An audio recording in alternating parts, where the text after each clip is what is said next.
वैसे तो हमारी दुनिया के अंदर हर दौर में कोई न कोई इंसान ऐसा आता रहा है जिसने इंसानियत की खिदमत के लिए न सिर्फ अपनी पूरी जिंदगी बल्कि अपनी जिंदगी के बेस्ट मोमेंट तक कुर्बान कर दिए। इन्हीं में से एक इंसान लुई पास्चर भी थे जो 27 दिसंबर 1822 को फ्रांस में पैदा हुए। इनके वालिद जेन जोसेफ पास्चर नेपोलियन की फौज में सार्जेंट थे। नेपोलियन के माजूल होने के बाद इनके वालिद ने भी मुलाजमत छोड़ दी और वो चमड़े के कारोबार में आ गए। लुई पास्चर के वालिद की ख्वाहिश थी कि उनका बेटा तालीम हासिल करके स्कूल मास्टर बने। लुई पास्चर ने इब्तदाई तालीम गांव ही में हासिल की। इब्तदाई तालीम के बाद लुई पास्चर को आला तालीम के लिए पेरिस भेज दिया गया, जहां लुई ने 1840 में बैचलर ऑफ आर्ट्स की डिग्री हासिल की और 1842 में बैचलर ऑफ साइंस की। वैसे तो लुई पास्चर की जिंदगी के कई कारनामे हैं जिनमें सरे फहरिस्त रेबीज के खिलाफ वैक्सीन बनाने के साथ साथ एंथ्राक्स की वैक्सीन बनाना भी है। रेबीज के खिलाफ वैक्सीन बनाने का ख्याल लुई पास्चर को तब आया जब नौजवानी में ही लुई ने कई लोगों को अपनी आंखों के सामने रेबीज की वजह से एक दर्दनाक मौत मरते देखा। इसकी वजह यह थी कि जिस गांव में लुई पास्चर पैदा हुए वो गांव जंगल के साथ लगता था। इस जंगल से पागल कुत्तों और बेड़ियों का लुई के गांव में आना एक मामूल की बात थी। जब भी वो गांव में दाखिल होते, गांव में मौजूद जानवरों के साथ साथ इंसानों पर भी अटैक करते, जिसकी वजह से इस गांव के कई लोग रेबीज का शिकार होकर मौत के मुंह में चले जाते, क्योंकि उस वक्त रेबीज की कोई दवाई तो मौजूद ना थी। हाँ, अलबत्ता ऐसा जरूर था कि गांव के लोग देसी तरीके से उस इंसान का इलाज करते जो रेबीज का शिकार होता। गांव में एक लोहार मौजूद था जिसके पास रेबीज के शिकार इंसान को लाया जाता। वो लोहार दहकते अंगारों पर एक लोहे की सुलाख को सुर्ख करता और रेबीज के शिकार इंसान के जख्मों को दागता। ये इलाज इतना तकलीफ दे होता कि जब भी लोहार लोहे की गर्म सुलाख को मरीज के जख्मों पर दागता तो उस इंसान के मुंह से दर्द की शिद्दत की वजह से निकलने वाली चीखें आसपास खड़े लोगों का दिल दहला देती। इस सारे मंजर में सबसे तकलीफ दे बात यह भी थी कि इतने तकलीफ दे इलाज के बावजूद पास्चर के गांव के सिर्फ 10% लोग ही जिंदा बच पाते। इस सब को देखते हुए लुई पास्चर ने रेबीज के खिलाफ मैदान में उतरने का फैसला किया और उन्होंने खुद से वादा लिया कि कुछ भी हो जाए वो इसका इलाज दरियाफ्त करके ही रहेंगे।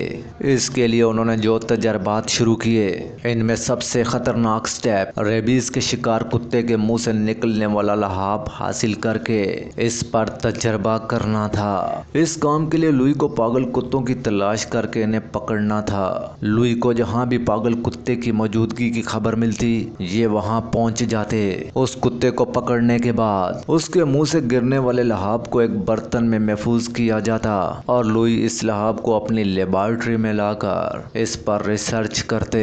इसी दौरान एक दिन लुई के साथ एक ऐसा हादसा पेश आया जिसने लुई को मौत की दहलीज तक पहुंचा दिया। हुआ ये कि एक दिन लुई जहरीला लहाब शीशे की नाली में खींच रहे थे कि अचानक जहरीला लहाब लुई के मुंह में चला गया, जिससे लुई की हालत बिगड़ने लगी। मगर अल्लाह ने अभी लुई पास्चर से इस दुनिया में बहुत सारे काम लेने थे, लिहाजा लुई मौत की दहलीज से वापस लौट आए। इस सब के बावजूद लुई ने हिम्मत न हारी और अपनी जिंदगी के सबसे बड़े मकसद की तरफ बढ़ते रहे। एक ऐसा मकसद जो लुई को इस दुनिया में हमेशा जिंदा रखने वाला था।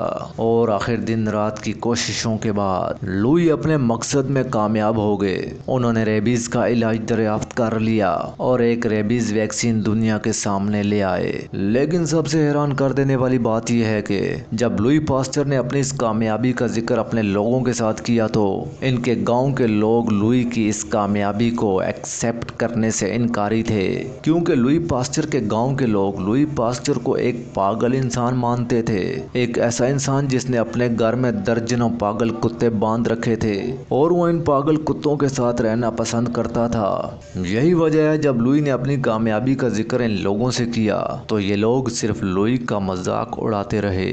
मगर एक दिन जोसेफ मेस्टर नामी एक 9 साल बच्चे को एक पागल कुत्ते ने शदीद काट लिया। जोसेफ की माँ 2 दिन तक अपने बेटे को लेकर भटकती रही, मगर इसके बेटे के बचने की गारंटी कोई नहीं दे पा रहा था। इसकी वजह यह थी कि रेबीज के शिकार कुत्ते ने इसके बच्चे को बहुत बेरहमी से काटा था। इसी दौरान जोसेफ की माँ को किसी ने बताया कि लुई पास्टर नामी एक शख्स ने रेबीज की दवाई बना ली है। जोसेफ की माँ अपने बेटे को लेकर लुई पास्टर के पास पहुंची। लुई ने बच्चे का मुआयना किया।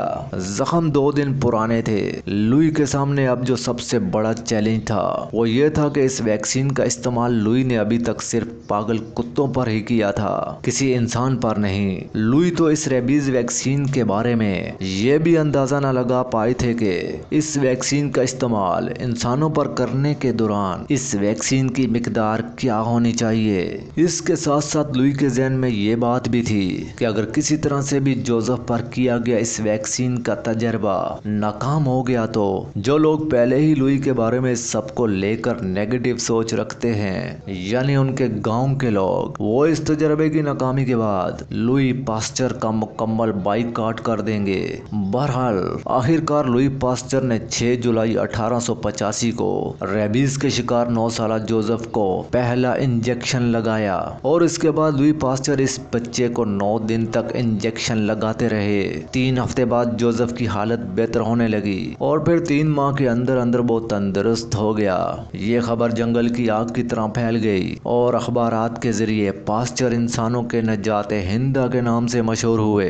इसके अलावा भी लुई पास्चर की दुनिया के लिए बेशुमार खिदमात हैं। लुई तिब्बी माइक्रोबायोलॉजी के बानियों में सबसे अहम माने जाते हैं। लुई पास्चर को बाबाए माइक्रोबायोलॉजी भी कहा जाता है। उन्होंने ये भी दरियाफ्त किया कि माइक्रोजेनिज्म उबाल और बीमारियों का बाइस बनते हैं। लुई पास्चर ने यह भी दरियाफ्त किया कि बहुत सी बीमारियां खुद ब खुद पैदा नहीं होती, बल्कि इनकी वजह जरासीम या बैक्टीरिया होते हैं। दूध को गर्म करके बैक्टीरिया से महफूज रखने का तरीका भी लुई का एक कारनामा है। उन्होंने एक ऐसा अमल इजाद किया जहां बैक्टीरिया को उबलते हुए और फिर ठंडे माया के जरिए निकाला जा सकता है। उन्होंने पहला तजर्बा 20 अप्रैल 1862 को मुकम्मल किया और आज इस अमल को टेस्ट पास्चराइजेशन के नाम से जाना जाता है। लुई पास्चर ने 1849 में अपने प्रोफेसर की बेटी से शादी की, जिससे लुई के 5 बच्चे थे, जिनमें इनकी 4 बेटियां Marie Louise Pasteur, Camille Pasteur, Cecile Pasteur और जैन